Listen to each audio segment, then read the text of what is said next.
Mahmudur Rahman Tarek ILR এর জন্য B1 না B2 লাগবে? বর্তমানে যে রুলসটা আছে এক্সিস্টিং রুলে আপনার ওদের যে প্ল্যান আছে হয়তো B2 করবে ভবিষ্যতে, বাট এখন পর্যন্ত আইএলআর এর জন্য আপনার B1 হলেই চলছে। আইএলআর এর ক্ষেত্রে আপনাকে কিন্তু দেখাতে হবে যে আপনি এখানে কন্টিনিউয়াসলি আপনি কন্টিনিউয়াস রেসিডেন্স হিসেবে ছিলেন 5 বছর। তো এখানে কিন্তু তারা কন্টিনিউয়াস রেসিডেন্সের কথা বলছে, এখানে কিন্তু কন্টিনিউয়াস ভিসা বা কন্টিনিউয়াস এমপ্লয়মেন্ট এই কথাগুলি কিন্তু বলে। অ্যাজ লং এজ উনি কন্টিনিউয়াস লিভের মধ্যে ছিলেন এবং স্কিলড ওয়ার্কার ভিসাই ছিলেন, আর সেই ক্ষেত্রে কিন্তু ওনার 5 বছর পর indefinite leave to remain application করার ক্ষেত্রে কোনো বাধা থাকছে না। Stonebridge Legal Solutions Limited, your trusted immigration partner. Mahmudur Rahman Tarek ILR এর জন্য B1 না B2 লাগবে? সিম্পল। মাহমুদুর রহমান তারেক ভাই, ধন্যবাদ আপনার প্রশ্নের জন্য। বর্তমানে যে রুলসটা আছে এক্সিস্টিং রুলে আপনার ওদের যে প্ল্যান আছে হয়তো B2 করবে ভবিষ্যতে, বাট এখন পর্যন্ত আইএলআর এর জন্য আপনার B1 হলেই চলছে।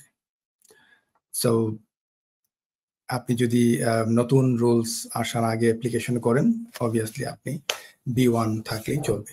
ধন্যবাদ প্রশ্নের জন্য, থ্যাংক ইউ। পরের প্রশ্ন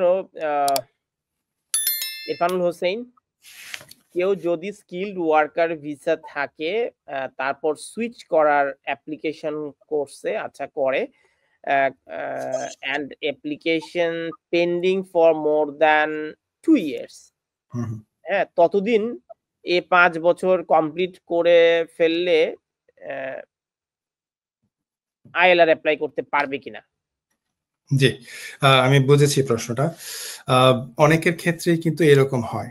তো বেসিক্যালি আইএলআর এর যে রিকোয়ারমেন্টস, আইএলআর এর ক্ষেত্রে আপনাকে কিন্তু দেখাতে হবে যে আপনি এখানে কন্টিনিউয়াসলি আপনি কন্টিনিউয়াস রেসিডেন্স হিসেবে ছিলেন 5 বছর।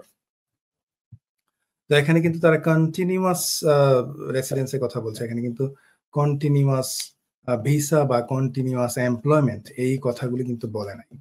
সো কন্টিনিউয়াস এমপ্লয়মেন্ট না থাকলেও ধরুন আপনি এরকম হয়েছে, আপনি ওনার ক্ষেত্রে যেটা হয়েছে, যেমন ধরুন উনি স্কিলড ওয়ার্কার ভিসায় ছিল, উনি হয়তো আরেকটা স্কিলড ওয়ার্কার অ্যাপ্লিকেশন করেছেন উনি যেটা বলছেন, এবং এই যে পরবর্তী অ্যাপ্লিকেশনটা এখন হোম অফিসের কাছে আপনার 2 বছর ধরে পেন্ডিং, উনি হয়তো 2 বছর পরে ভিসা পেয়েছেন এবং দেখা গেল যে আর 1 বছর পরেই ওনার ইনডেফিনিট লিভ টু রিমেইনের জন্য উনি এলিজিবল হয়ে যাচ্ছেন।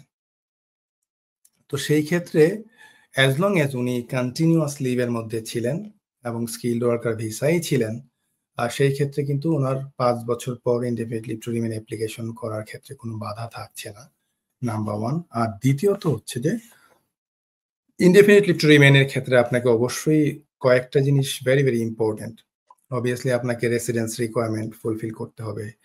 আপনি প্রতি বছর 6 মাসের বেশি আউট অফ দ্য কান্ট্রি ছিলেন না, এবং ইন টোটাল যে অ্যাবসেন্সটা আছে সেটা অতিক্রম করেন নাই, কোনো প্রকার ইমিগ্রেশন ব্রিচ করেন নাই, আর লাস্টলি হচ্ছে যে কোনো প্রকার ক্রিমিনাল অফেন্সেস বা এগুলিও নাই। যদি না থাকে তাহলে আপনি অ্যাপ্লিকেশন করতে পারবেন। তবে এখানে একটা কন্ডিশন রয়েছে, সেটা হচ্ছে যে আপনার স্যালারি তো মিট করতেই হবে। আর শেষ যেই ইয়েটা দরকার সেটা হচ্ছে যে আপনার বর্তমান বা লাস্ট যে আপনার এমপ্লয়ার থাকবে, আপনার হয়তো এখানে 1টা 2টা 3টা এমপ্লয়ার থাকতে পারে, লাস্ট যে এমপ্লয়ার থাকবে ওই এমপ্লয়ার কাছে কিন্তু একটা চিঠি লাগবে। চিঠিতে অবশ্যই লেখা থাকতে হবে যে ওই এমপ্লয়ার আপনাকে এই যে মানে পরবর্তীতে 5 বছর হয়তো আপনার হয়ে গেছে, স্টিল আপনাকে তারা রিক্রুট করতে চায় বা করার তাদের ইচ্ছা আছে। সো এইরকম একটা লেটার তাদের লাগবে, এটা কিন্তু একটা ম্যান্ডেটরি ডকুমেন্ট, সো এটা মাথায় রাখতে হবে। সো ইনডেফিনিট লিভ টু রিমেইনের ক্ষেত্রে অ্যাজ লং এজ এই বিষয়গুলো মিট করবেন আপনি, সেই ক্ষেত্রে আপনি যদি মাঝখানে কিছুদিন জব নাও করেন, ধরুন আপনি আপনার কোম্পানি বন্ধ হয়ে গেছে, আপনি 60 ডেজের লেটার পেয়েছেন, বা আপনার হয়তো 6 মাস জব ছিল না, আপনি 60 ডেজের মধ্যে আরেকটা অ্যাপ্লিকেশন করে আপনি জব পেয়ে গেছেন, সেই ক্ষেত্রে কিন্তু আপনার অ্যাবসলিউটলি কোনো সমস্যা নাই। Continuous as long age skilled worker ভিসায় আপনি কন্টিনিউয়াস লিভের মধ্যে 5 ইয়ার্স কমপ্লিট করবেন, আপনি অ্যাপ্লিকেশনের জন্য এলিজিবল হবেন as long as you met all the other requirements. So thank you, Irfan Hosen, আপনি আশা করি আপনার প্রশ্নটার উত্তরটা পেয়েছেন। Thank you.